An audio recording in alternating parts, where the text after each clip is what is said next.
Hello दोस्तों, स्वागत है आप सभी का एक बार फिर से आपके अपने यूट्यूब चैनल साइंस पंकज पर। दोस्तों, हमने कल ही एक वीडियो बनाया था जिसमें बताया था कि government of India ministry of Railways ने टीचिंग पोस्ट निकाली हैं बहुत सारी, और मिसलेनियस टीचिंग पोस्ट भी वहाँ पर हैं। तो आज इस पर्टिकुलर वीडियो में जो बात करने वाले हैं वो करने वाले हैं सिलेबस से रिलेटेड, और इसके अलावा क्या एग्ज़ाम का पैटर्न रहने वाला है उससे रिलेटेड, कैसे तैयारी करें उससे रिलेटेड इस वीडियो में इंफॉर्मेशन देंगे दोस्तों। क्योंकि ये काफ़ी लंबा एडवर्टाइजमेंट है, 109 पेजेस का, तो एक वीडियो में कवर कर पाना बहुत मुश्किल था। तो इस वीडियो में बाकी डिटेल्स कंप्लीट करेंगे। कल वाला जो वीडियो था उसमें हमने डिस्कस किया था कि कैसे फॉर्म भरना है, किन किन चीज़ों का ध्यान रखना है, एलिजिबिलिटी क्राइटेरिया क्या रहने वाला है, वो सब डिस्कस किया था। तो अगर आपने अभी तक पुराना वीडियो नहीं देखा है तो उसे ज़रूर देख लें।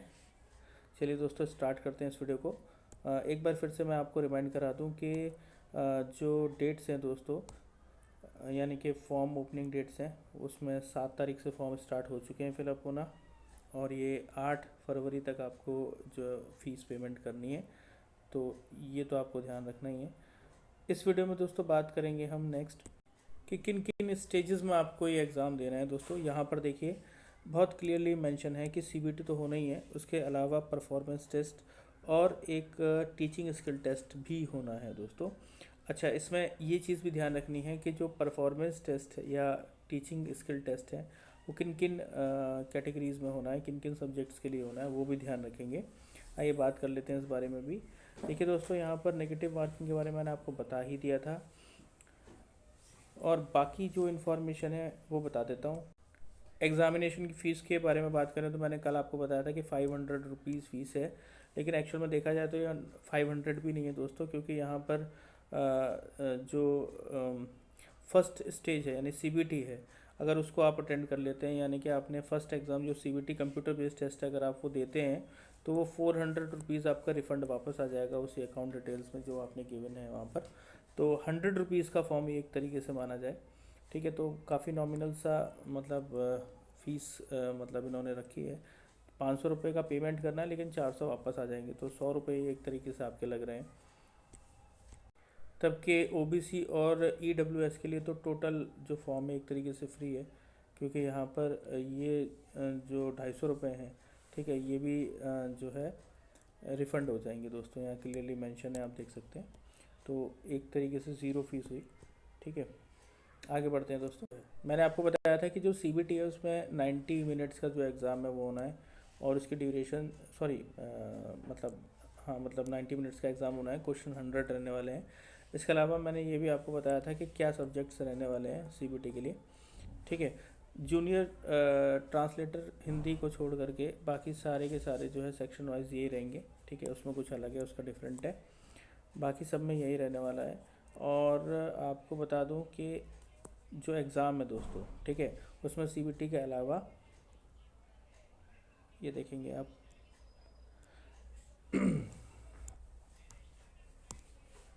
सीबीटी के अलावा यहाँ पर आप देखो कि पीजीटीज़, टीजीटीज़ एंड पीटीआईज़, प्राइमरी टीचर्स यानी पीआरटीज़, ठीक है, ये रिटन बेस यानी सीबीटी और टीचिंग स्किल टेस्ट, ठीक है, ये दो इनके एग्ज़ाम्स होने हैं। यानी सीबीटी तो होना ही है, साथ में टीचिंग स्किल टेस्ट भी होना है दोस्तों।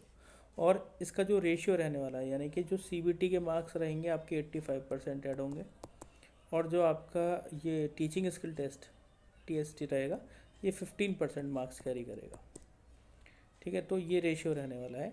तब के जो मिसलेनियस पोस्ट हैं, जैसे म्यूज़िक टीचर है, ठीक है, और क्राफ्ट टीचर हैं या ड्राइंग टीचर हैं, ठीक है, इनका जो वेटेज है वो सीबीटी तो रहेगा ही रहेगा, साथ में परफॉर्मेंस टेस्ट और ऐड हो जाएगा, ठीक है।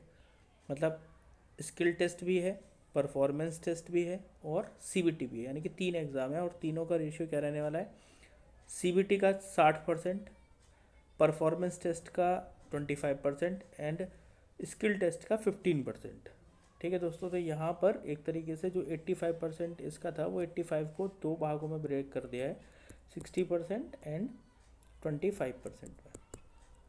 इसमें 25 परफॉर्मेंस टेस्ट के हो गए और ये सीबीटी के हो गए, ये थोड़ा सा डिफरेंस है मिसलेनियस पोस्ट के लिए, ठीक है दोस्तों।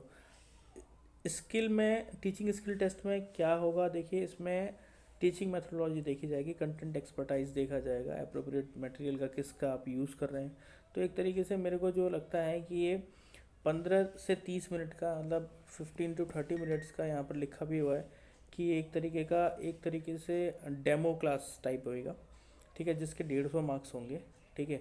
उसमें आपको इन सारी चीज़ों का यूज़ करते हुए अपनी management skills, classroom management skills का, और आपके जो कंटेंट है या टीचिंग मेथोडोलॉजी है, इसके अलावा आप किस तरीके से उस पर्टिकुलर सब्जेक्ट मैटर को पढ़ाते हैं, ठीक है, वो सब देख करके ये डिसाइड करेंगे।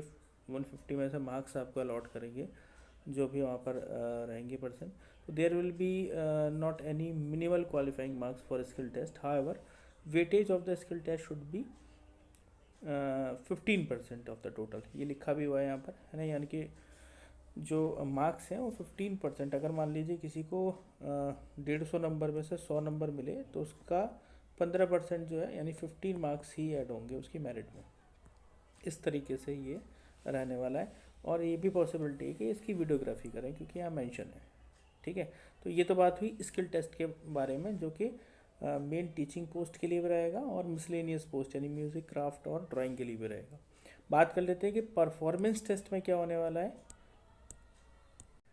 तो परफॉर्मेंस टेस्ट में यहाँ पर दोस्तों ये may be judged by the skill of singing, playing of various instruments. मतलब अगर कोई म्यूज़िक के लिए अप्लाई कर रहा है तो ऑब्वियस है कि उससे डिफरेंट डिफरेंट म्यूज़िक इंस्ट्रूमेंट्स जो हैं वो बजवाए जा सकते हैं या शो करने को कहा जा सकता है, प्ले करने को कहा जा सकता है। प्रेजेंटेशन स्किल्स देखी जाएंगी, कोऑर्डिनेशन देखा जाएगा, एक्सप्रेशंस कैसे हैं, जैसे डांस के लिए अगर अप्लाई किए तो एक्सप्रेशंस देखे जाएंगे, एनर्जी लेवल, रिदम, ये सारी चीज़ें परफॉर्मेंस टेस्ट में एक तरीके से देखी जाएंगी। तो इसके लिए आप एक पर्टिकुलर अपनी एक परफॉर्मेंस को तैयार रखेंगे जब भी ये टेस्ट देना होगा। और ये जो टेस्ट है दोस्तों ये 100 मार्क्स का होने वाला है, ठीक है, 100 मार्क्स का। जैसे अगर कोई ड्राइंग के लिए अप्लाई कर रहा है तो उसके लिए कोई स्टिल लाइफ या जो भी रियल लाइफ मतलब आपकी क्रिएटिविटीज़ हैं, ऑब्जर्वेशन, इंटरप्रिटेशंस हैं, और ओरिजिनलिटी कितने हैं आपके जो आपने बनाया है, पोस्टर या पेंटिंग जो भी है, तो उस तरीके से यहाँ पर देखा जाएगा। 100 नंबर का ये पेपर होने वाला है और इसमें परफॉर्मेंस टेस्ट में कोई भी मिनिमम क्वालिफिकेशन नहीं है, बट इसका 25% लगने वाला है जैसे उन्होंने बताया। तो 25% का मतलब हो गया अगर किसी पर्सन के 100 में से 100 नंबर आ रहे हैं तो 25 मार्क्स ऐड होंगे। तो एक काफ़ी बड़ा डिफरेंस ये परफॉर्मेंस टेस्ट क्रिएट करने वाला है, खासकर इन पोस्ट के लिए, म्यूज़िक, ड्राइंग और क्राफ्टिंग के लिए, ठीक है दोस्तों। तो ये है परफॉर्मेंस टेस्ट का। एक चीज़ ध्यान रखेंगे, जब भी आप पोस्ट अप्लाई कर रहे हैं तो यहाँ पर ये ज़रूर देख लें कि वैकेंसी टेबल ज़रूर देख लें कि जिस भी पोस्ट के लिए आप अप्लाई कर रहे हैं तो कहाँ पर उसकी सबसे ज़्यादा वैकेंसीज अवेलेबल हैं। और ये जब आप फॉर्म फिल करेंगे तो ड्रॉप डाउन लिस्ट में RR20 की, वहाँ पर आप वैकेंसीज़ देख सकते हैं। वहाँ पर उन RR20 के सामने वैकेंसीज़ लिखी हुई होंगी। मैं दिखा भी देता हूँ आपको दोबारा, कल भी दिखाया था। ये उन RR20 की लिस्ट है दोस्तों, ठीक है। कितनी वैकेंसियाँ क्या हैं वो भी दिखा देता हूँ अभी। ये देखिए दोस्तों, एनेक्सर बी में यहाँ पे पोस्ट गिवन है, मैं दिखा देता हूँ आपको। यहाँ देखो लाइब्रेरियन की है और यहाँ जूनियर ट्रांसलेटर की है। कौन से में? अजमेर वाले में, और अहमदाबाद वाले में जो है वो लाइब्रेरियन की पोस्ट है, ठीक है। टोटल जो पोस्ट हैं वो कितनी बनेंगी? यहाँ एक, यहाँ पर एक पोस्ट यहाँ है लाइब्रेरियन की और एक यहाँ, दो ही पोस्ट है। तो यहाँ टीचिंग पोस्ट तो है नहीं दोस्तों इन दो जोन्स में, है ना। टीचिंग पोस्ट है आपकी यहाँ से स्टार्ट है। ये आप देखो जो बेंगलोर है, RRB बेंगलोर है, इसमें TGT इंग्लिश, TGT हिंदी, ठीक है, और PTI, TGT सोशल साइंस और जूनियर ट्रांसलेटर रह गया है। तो ये 4 पोस्ट यहाँ पर अवेलेबल है, ठीक है। UR में आप देख सकते हो ये है, टोटल इतनी पोस्ट है यहाँ पर। उसके बाद अगर भोपाल वाले रीजन में आप देखोगे तो भोपाल वाले रीजन में देखिए PGT commerce, PGT Hindi, PGT bio, chemistry, eco, English, history, ये सब PGT पोस्ट हैं दोस्तों। ये सारी PGT पोस्ट हैं। ये TGT पोस्ट हैं 3, इंग्लिश, हिंदी, मैथ, साइंस 4, ठीक है। तो ये इनकी भी पोस्ट देख सकते हो आप UR में, 2-1 2-1 2-1 ऐसे करके सीट से। तो ये आपका हो गया भोपाल रीजन। ऐसे ही अगर आप देखोगे भोपाल में और भी हैं, और भुवनेश्वर में देखेंगे, भुवनेश्वर में कोई भी टीचिंग पोस्ट नहीं है। बिलासपुर में अच्छी खासी पोस्ट है दोस्तों। बिलासपुर में आप देखो ये सब पीजीटी पोस्ट है, यहाँ से टीजीटी पोस्ट है, ये पीटीआई पोस्ट है, टीजीटी पोस्ट है यहाँ तक। ठीक है, आप देख सकते हो मेंशन है कितनी कितनी पोस्ट है यहाँ पर। तो यहाँ पर 12, 13, 10 ये टीजीटी पोस्ट है दोस्तों। यहाँ पर पीजीटी पोस्ट है 3, 2, 1, 2, 2। तो ये भी मतलब ठीक है, क्योंकि 21 रीजन है। अगर हर एक रीजन में एक एक पोस्ट भी होगी तो 21 पोस्ट तो वैसे ही हो गई। तो फिर भी दोस्तों यहाँ पर आप चंडीगढ़ में देख सकते हैं, चेन्नई में देख सकते हैं, चेन्नई में भी है। ठीक है दोस्तों, चंडीगढ़ में तो नहीं है पोस्ट लेकिन चेन्नई में है। चेन्नई में कॉमर्स और इकोनॉमिक्स की पीजीटी में है। बाकी टीजीटी में साइंस, मैथ, क्राफ्ट, हिस्ट्री सबकी हैं। फिर आप देखो गोरखपुर वाला जो रीजन है दोस्तों, यहाँ भी ठीक है वैकेंसीज। हालांकि यहाँ पर केमिस्ट्री वगैरह की यूआर में नहीं है, लेकिन ये पीजीटी पोस्ट है और यहाँ पर टीजीटी वैकेंसीज है। तो ये आपके हैं गोरखपुर रीजन की। गुवाहाटी की बात करें दोस्तों, गुवाहाटी में भी बहुत पोस्ट है, क्योंकि गुवाहाटी थोड़ा सा ईस्टर्न उसमें पड़ जाता है तो काफ़ी। लेकिन अगर जॉब चाहिए दोस्तों तो कहीं भी यहाँ करनी पड़ेगी। केवीएस में तो कहीं भी ट्रांसफ़र रहते हैं, तो ये कोई मैटर नहीं है। गवर्नमेंट पोस्ट हैं, अप्लाई करना चाहिए। यहाँ देखिए आप 1, 2, 3, 4, 5, 6, 7, 8, 9, 10, 11, 12 मतलब ये सारे सब्जेक्ट्स की वैकेंसी हैं लगभग यहाँ पे। ठीक है, और आपका गुवाहाटी के बाद में बात करें, गुवाहाटी में भी और भी प्राइमरी वैकेंसी भी है। गुवाहाटी में प्राइमरी टीचर्स के लिए भी है। ठीक है, तो इसमें भी अप्लाई कर सकते हैं। फिर उसके बाद में बात करते हैं दोस्तों श्रीनगर। तो श्रीनगर में जो वैकेंसीज़ हैं वो नहीं है। कोलकाता में काफ़ी वैकेंसीज़ हैं दोस्तों, कोलकाता में वैकेंसीज़ हैं पीजीटी टीजीटीज़ की। दैन उसके बाद आप देख सकते हैं मालदा में भी हैं। उसके बाद आप देखेंगे मुंबई में भी पोस्ट हैं, और पटना में अच्छी खासी पोस्ट है। ठीक है, उसके बाद आप देखेंगे कि प्रयागराज में भी बहुत सारी पोस्ट यहाँ वैकेंट हैं।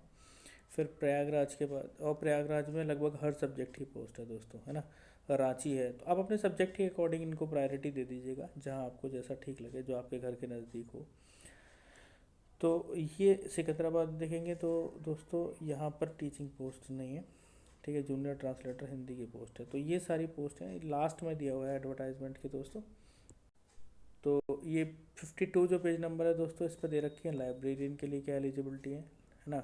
और उससे ऊपर ये जो आप देख सकते हैं असिस्टेंट टीचर के लिए क्या इंपॉर्टेंट टॉपिक्स हैं वो दे रखे हैं। और इससे भी ऊपर जो है दोस्तों आप देखो कि यहाँ पीटीआई के लिए भी सारा क्लियर कट इंस्ट्रक्शंस दे रखे हैं कि उनके सिलेबस में क्या आएगा। तो कुल मिलाकर के इन्होंने ये चीज़ बहुत अच्छी की है कि बहुत अच्छे से इन्होंने बता रखा है कि उनके क्या टॉपिक्स एग्ज़ाम में ये लोग पूछेंगे, तो इसी के अकॉर्डिंग प्रिपेयर आपको करना है। ये म्यूज़िक टीचर के लिए दे रखा है दोस्तों, है ना। तो अब बात कर लेते हैं दोस्तों साइंस के लिए और बायो के लिए भी। ये देखिए लेबोरेटरी असिस्टेंट के लिए भी यहाँ पर बहुत क्लियर कट बता रखा है कि क्या क्या देखना है। लाइब्रेरी के लिए मैंने आपको बता ही दिया। अब प्राइमरी टीचर के लिए बात कर लें दोस्तों, तो प्राइमरी टीचर्स की वैकेंसीज़ के लिए भी देखो बता रखा है इन्होंने, अंडरस्टैंडिंग द लर्नर्स। ये तो टॉपिक्स आपको सीटेट वगैरह के अंदर भी सेम ही मिलते हैं। ठीक है, इंक्लूसिव एजुकेशन है, क्रिएटिव कंड्यूसिव लर्निंग एनवायरनमेंट है, स्कूल ऑर्गेनाइजेशन, लीडरशिप, ये सारे वही टॉपिक्स हैं एक बार आपको जो पढ़ने हैं। फर्दर इन्होंने NEP 2020 के लिए भी यहाँ पर, तो NEP 2020 तो आपको पढ़ना ही पढ़ना है, तो उससे बहुत क्वेश्चंस पूछे जाएंगे इस बार। ठीक है, पब्लिक प्रोसिक्यूटर की भी यहाँ जॉब्स हैं। आगे बात करें पोस्ट पैरामीटर्स की, तो वो भी बहुत क्लियरली यहाँ मेंशन कर रखा है हर पोस्ट के बारे में कि किस, कल भी मैंने थोड़ा सा आपको बताया था, लेकिन यहाँ पे आप और डिटेल में देख सकते हैं कि पर्टिकुलर हर पोस्ट के लिए किस तरीके का पे स्केल रहने वाला है, क्या मेडिकल स्टैंडर्ड मांगे हैं, मिनिमम एज क्या है, मैक्सिमम एज क्या है, और मिनिमम एजुकेशन क्वालिफ़िकेशन। ध्यान रहे ये क्वालिफ़िकेशंस आपकी कट ऑफ डेट जो है इस फॉर्म को भरने की, जो 8/2, मैं 8 तो वैसे ही कह रहा हूँ, 6 मान के चलो आप, क्योंकि तो फीस भरने की डेट है 6/2/2025 से पहले आपकी सारी एलिजिबिलिटीज़ पूरी हो जानी चाहिए। अगर कोई रिज़ल्ट अवेटेड है जैसे सीटेट का या बीएड का, वो आपके हाथ में होना ही चाहिए इससे पहले, 6 फरवरी से पहले। ठीक है, तभी आप ये फॉर्म भर पाओगे, अदरवाइज़ वो फॉर्म कैंसिल कर दिया जाएगा, उसका कोई मतलब नहीं है। तो सारी पोस्ट के लिए यहाँ दे रखा है। आपकी जो भी पोस्ट एलिजिबिलिटी बनती हो दोस्तों, एक बार यहाँ से देख लेंगे। ये पेज नंबर जो रहेगा ये 58 रहेगा। तो इसमें आप हर पोस्ट के लिए जो एलिजिबिलिटी है वो गिवन है, तो आप इसमें आप देख लेंगे। ठीक है, केमिस्ट्री के लिए, मैथ के लिए, इंग्लिश के लिए, सभी में। चलिए फाइनली बात कर लेते हैं जो सीबीटी का एग्ज़ाम होने वाला है उसमें क्या पूछेंगे। एजुकेशन से दोस्तों यहाँ पर फिलॉसफी, ठीक है, ऑफ एजुकेशन रहेगा, सोशोलॉजी रहेगा, एजुकेशन कल्चर, ह्यूमन वैल्यूज़ और democracy and education, education and integration. ठीक है, ये इंपॉर्टेंट है। साइकोलॉजी में आपको पता है कि लर्नर एंड टीचिंग, ठीक है, जितनी भी थ्योरीज़ हैं, ठीक है, इंटेलिजेंस से रिलेटेड हैं, ठीक है, लर्निंग से रिलेटेड थ्योरीज़ हैं, ठीक है, ये सारी थ्योरीज़ आपको पता होनी चाहिए। देन करिकुलम एंड इंस्ट्रक्शंस, ठीक है, ये पता होना चाहिए, इसमें डिटेल्ड आपको बता रखा है। तो ये तो आपका रहेगा। सारी पोस्ट जितनी भी पीजीटीज़ हो या टीजीटीज़ की पोस्ट हो, ये कॉमन टॉपिक्स हैं सारे के सारे जो आपको देख लेने हैं। इसके अलावा दोस्तों आप पीटीआईज़ के लिए भी यहाँ पर बहुत क्लियरली बता रखा है कि क्या सिलेबस रहने वाला है। असिस्टेंट टीचर का भी आप देखिए, ये सिलेबस यहाँ पर रहेगा।